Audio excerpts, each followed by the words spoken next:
The provincial town of Cinkota, just outside Budapest. July 1916.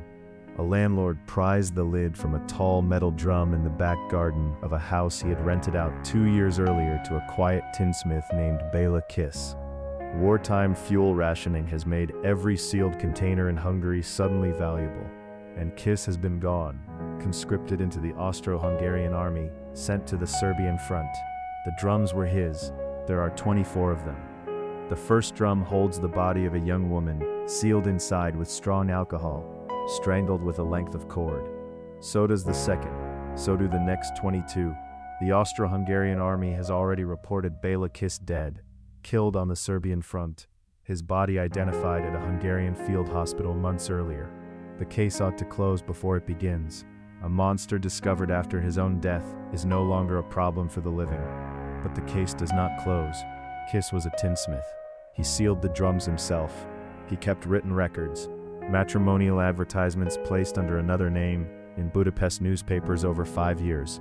He had robbed each woman of her savings before strangling her. By the time the drums are opened, more than 15 of the bodies are identified by name. Their families had been told they had simply moved away. 3 theories survived the century since. The first, Kiss died in the war. The body in the field hospital was correctly identified. The drums are the work of a dead man. The case ends in 1916. The second, Kiss faked his death.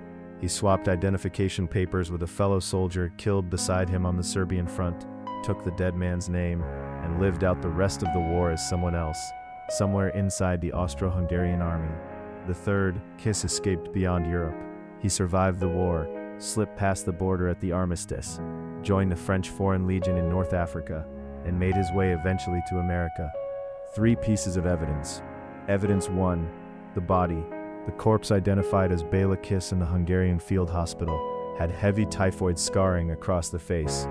Every pre-war witness who had known Kiss, the landlord, the women he had defrauded but not killed, the Budapest matrimonial agents, described his face as unmarked.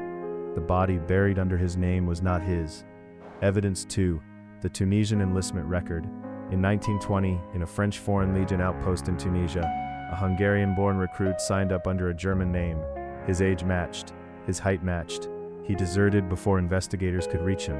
Evidence 3, New York, Times Square, 1932. A retired New York City homicide detective named Henry Oswald, who had visited Hungary in the 1920s and studied the original Béla Kiss case file, spotted a man on 7th Avenue who he was certain was Kiss.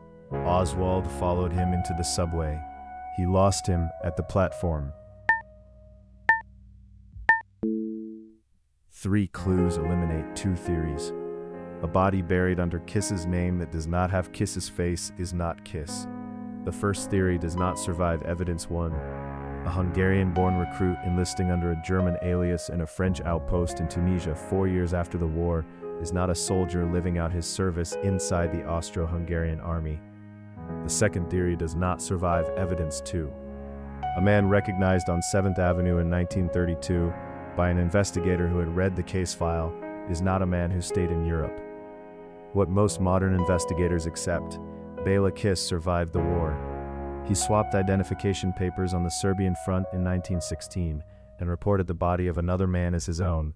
He emerged from the war under another name, drifted west, enlisted with the French Foreign Legion in Tunisia, and after deserting in the early 1920s, made his way across the Atlantic to the United States. In 1936, an unverified second sighting placed him as a janitor in a New York City apartment building.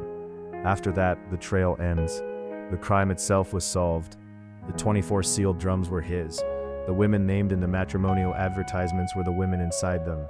The robberies, the strangulations, the alcohol seal, all of it documented in his own handwriting, in records the police recovered from the Cinkota house. But the killer himself was never recovered. He was never charged. The case remains officially open in the Hungarian State Archives. The question of where remains. Next time on Quiet Hours. New Brunswick, New Jersey, September 14, 1922. Under a crabapple tree on DeRussey's Lane, 2 bodies.